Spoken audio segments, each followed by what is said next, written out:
selamat siang, selamat datang di podcast Union Talk. Nah, di sini perkenalkan dulu nih, saya Nurbaitullah Bakri sebagai host pada episode kali ini. Nah, kita kedatangan tamu spesial nih sebagai narasumber yang akan saya ajak berbincang dengan Pak. Bisa perkenalan dulu, Pak? Saya Prasetya Cahyana. Bisa dipanggil siapa nih? Pak Pras. Pak Pras. Dosennya Tila. Ya, betul. Dosen saya. Oke. Nah, teman-teman semua, pada podcast kali ini kita akan membahas seputar AutoCAD dan SketchUp yang biasa dipakai untuk anak-anak arsi ini. Nah, teman-teman, di sini aku selaku host akan memberikan pertanyaan kepada Pak Pras dan kita akan berdiskusi ringan tentang apa itu SketchUp dan AutoCAD dan lain-lain. Oke, Bapak udah siap? Insya Allah. Siap. Insya Allah siap. Harus siap, Pak. Oke. Pertanyaan pertama nih, menurut Bapak apa itu SketchUp dan AutoCAD dan kenapa SketchUp dan AutoCAD ini menjadi software dasar yang harus dikuasai oleh mahasiswa arsitektur dalam dunia arsitektur? Oke, ya. SketchUp sama CAD ya, AutoCAD. Ya, kalau ini untuk teman-teman mahasiswa baru. Ya, betul. Apa targetnya sudah? Ya, mungkin kalau yang dari SMA mungkin baru mulai kenalin ya. Tapi kalau yang SMK kan mungkin udah jago-jago. Ya, udah jago-jago juga jadi sih. lebih jago betul. dari saya gitu. Juga teman-teman di sini saya yakin udah lebih jago juga. Nah, SketchUp namanya sketch kan ya. Iya. Sketch berarti apa? Sketsa gitu kan. Sketsa. Pemahaman saya karena saya juga pemakai gitu kan, pemakai kesannya apa? Pemakai menggunakan. Ya, Jadi dipakai untuk sketsa, jadi lebih menarik eksplorasi, mencari ide desain yang cepat gitu kan, sketch up gitu. Kurang lebihnya itu. Sementara walaupun SketchUp kan sebenarnya bisa jauh lebih complicated juga, dalamnya lebih jauh kan bisa sekeren itu juga. Kemudian kalau AutoCAD itu kan Autodesk kan ya yang baru itu akan lebih banyak dipakai di mungkin detail drawing ya yang 2 dimensi itu akan lebih tepat ke sana karena kalau dibandinginnya nanti ke Revit, SketchUp itu kan sudah nanti arahnya ke kompleks sekali ke BIM dan selanjutnya. Ya. Mungkin itu. Ya, berarti SketchUp dan AutoCAD ini benar-benar harus dikuasai ya dasarnya untuk dunia arsitektur. Iya, kalau kita banding-bandingin gitu, misalnya kita baca-baca, kalau dari beberapa software itu yang AutoCAD memang untuk pemula menjadi yang paling mudah dipelajari, karena kan nggak complicated, nggak saling ketemu ya. Dengan misalnya kalau dalam lingkup project itu kan arsitektur minimal kan, kalau proyek kan arsitektur, nanti ketemunya sipil sama mechanical, electrical, plumbing gitu. Nah, kalau misalnya mahasiswa arsitektur di AutoCAD, ya di pemahaman dasar paling mudah dipahami dan menjadi penting di awal paham dulu. Kalian udah paham nanti sih, karena kan sekarang tantangannya ke BIM itu, Ya, tapi Revit, ArchiCAD dan lain-lain kan ada yang software ke sana, walaupun AutoCAD juga akan bisa terkoneksi ke sana, tapi bukan software BIM, beda kan ya, beda. Tapi sebagai dasar belajar menurut saya memang tetap jadi dasar awal belajar. Oke. Jadi sangat penting ya teman-teman untuk teman-teman yang baru masuk dunia arsitektur terutama untuk teman-teman SMA itu sangat-sangat harus wajib dikuasai dasarnya itu AutoCAD dan SketchUp. Ya. Nah, lanjut nih pertanyaan kedua. Udah siap, Pak? Nah, banyak nih pertanyaannya. Oke. Kedua, SketchUp itu terkenal dengan fungsinya yang mudah diakses untuk pemula yang tadi Bapak udah kasih tahu juga. Tapi bagaimana nih performanya dalam proyek skala besar dan kompleks? Ya,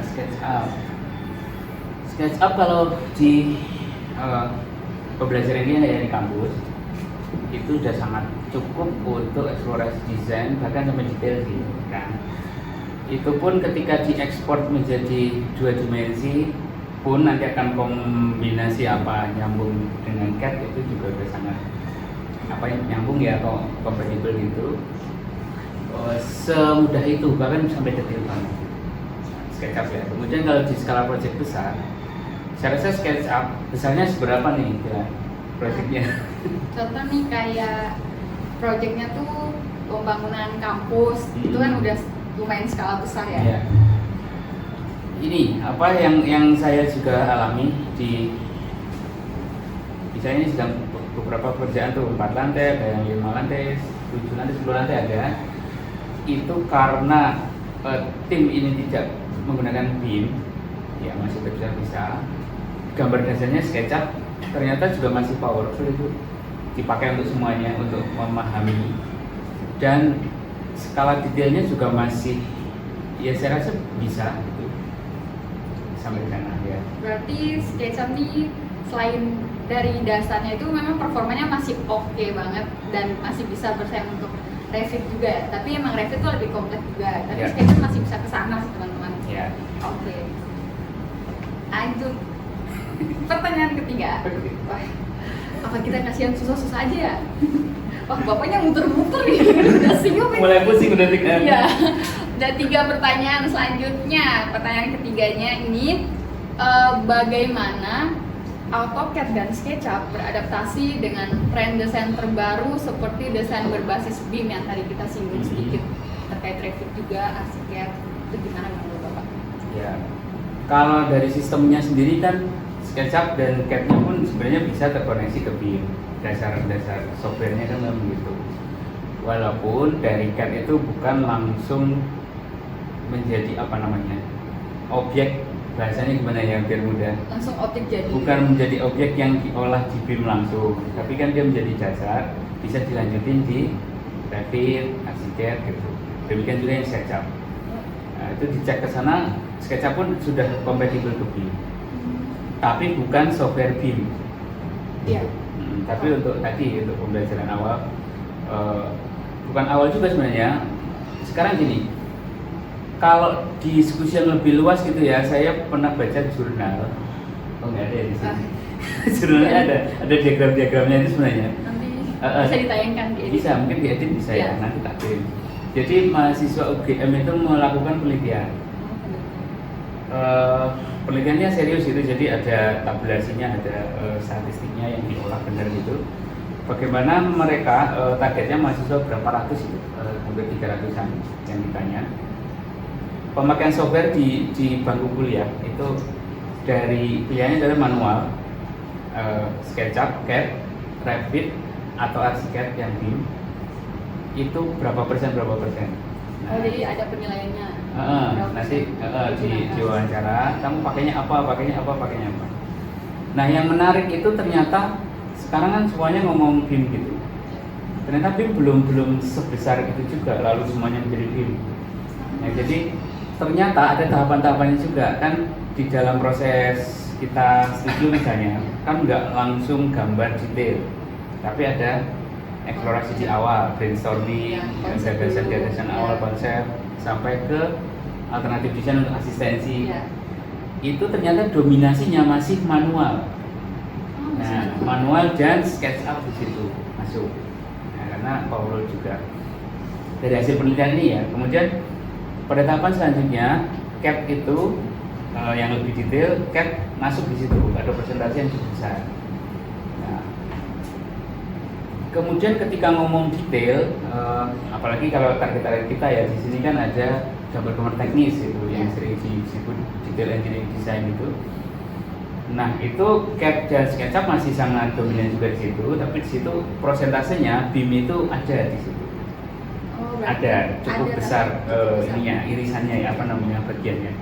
Tapi masih sebanding dengan SketchUp dan CAD. Nah, Berarti masih sama gitu. Masih kurang lebih sama. Itu tahun 2024 Pak penelitiannya. Berarti baru setahun yang kemarin. Berarti kan udah sekarang gitu. Iya. Nah, saya juga kaget baca itu kan.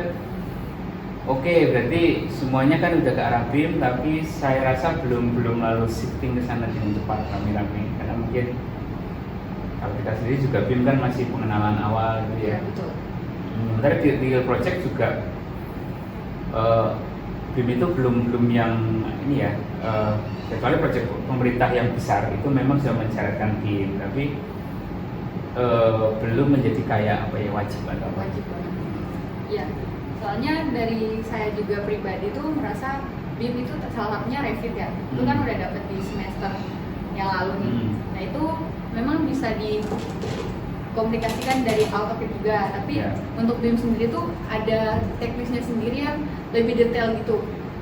Jadi kayak harus kita kuasain, tapi emang sekali jadi tuh emang jadi semua kayak ada planning-nya juga udah jadi, terus strukturnya juga udah kompleks, itu juga enak sih. Tapi emang harus belajar yang dalam juga tentang seputar BIM, terutama salah satunya tuh Revit yang saya pelajari juga. Oke.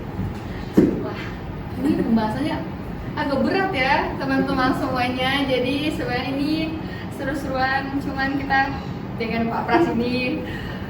Oke, lanjut nih Pak. Pertanyaan selanjutnya. Siap nggak?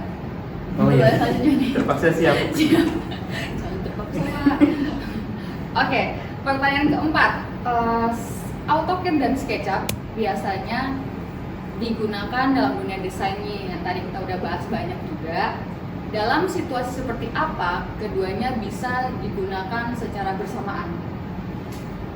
Di studio desain gitu.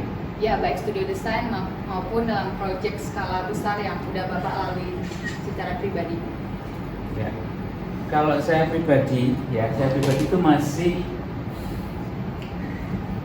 kalau saya pribadi ya, jadi yang tadi kombinasi ternyata penelitian kan ada manual, SketchUp, CAD itu. Tiga itu masih saya masih pemakai itu tadi.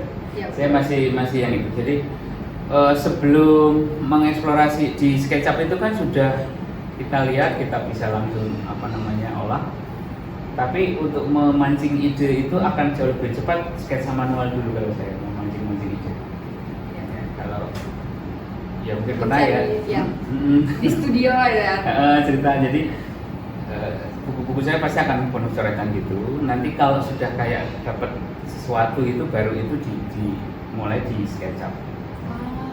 Di SketchUp itu nanti kan lebih terukur gitu kan, panjang lebar berapa sentimeter itu kan pasti sudah side-nya sudah terukur. Di situ studi yang lebih terukur karena kan bisa dengan cepat kita tahu posisi dari aerial, dari normal, dari apapun kita masuk kita keluar gitu kan.